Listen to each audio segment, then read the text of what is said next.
સૌને જય માન દાતા, જય માતા, જય વેદનાથ. જય વેદનાથ. આજે હું સુરેન્દ્રનગર કલેક્ટર કચેરી આવેલો હતો. એક કોલાળાની નાચલ હતી કલ્યાણ, એના કારણે.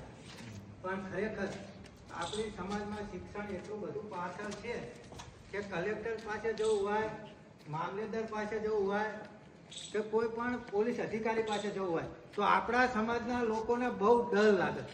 શું કામ? તો કે કોઈ દી જોયું જ નહીં. અત્યારે હું કલેક્ટર કોલાણાની જે એક ઘટના હતી એના બારામાં જ હું મળ્યો, કલેક્ટરની સાથે મુલાકાત કરી અને ગામીભાઈ મળી ગયા એટલે મને કે હાલો તમે બોર્ડિંગ, એટલા માટે તમને આજ સ્પેશિયલ મળવા માટે આવ્યો.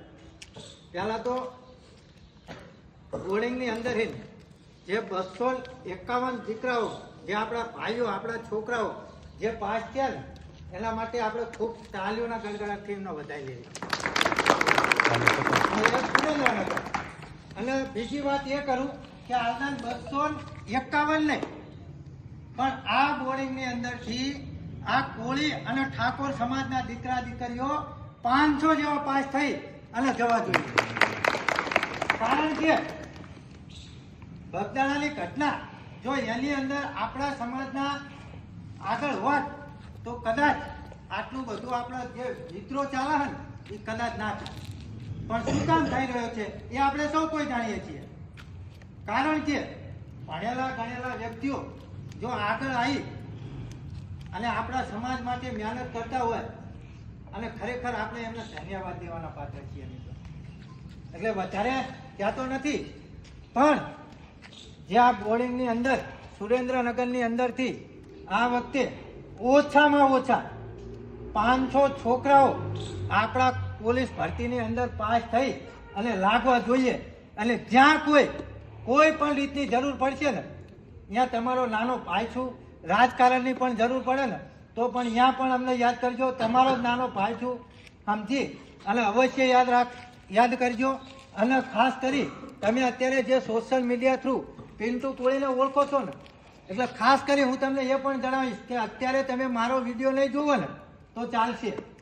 કારણ કે તમે આવનારું ભવિષ્ય હો, તમારી પાસેથી આવનારા ભવિષ્યને ઘણું બધું શીખવાનું છે.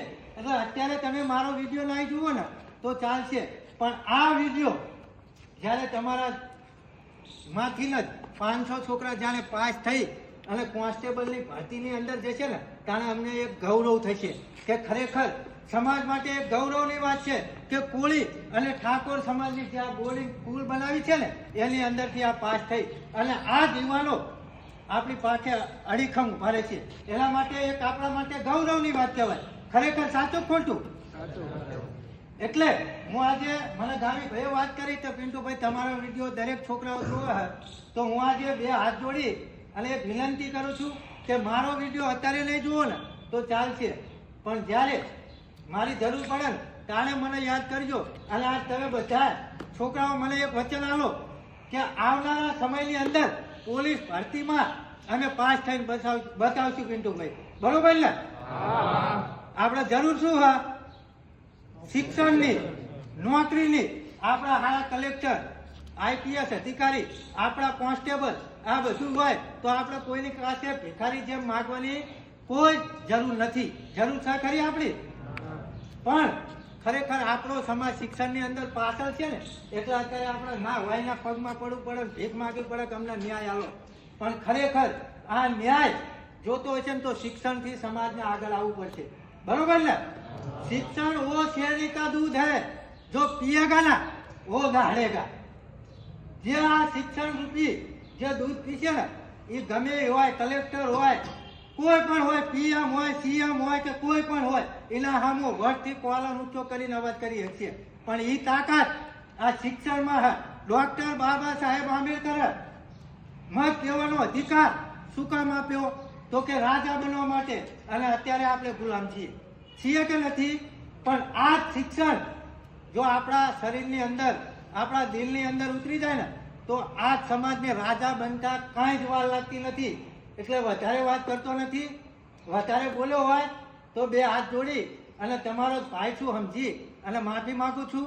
પણ એક વચન આજે મને ચોક્કસથી આવજો કે 250 નહીં પણ આ વખતે પોલીસ કોન્સ્ટેબલની ભરતીમાં આપણા 500 દીકરાઓ પાસ થશે અને નોકરીએ લાગશે.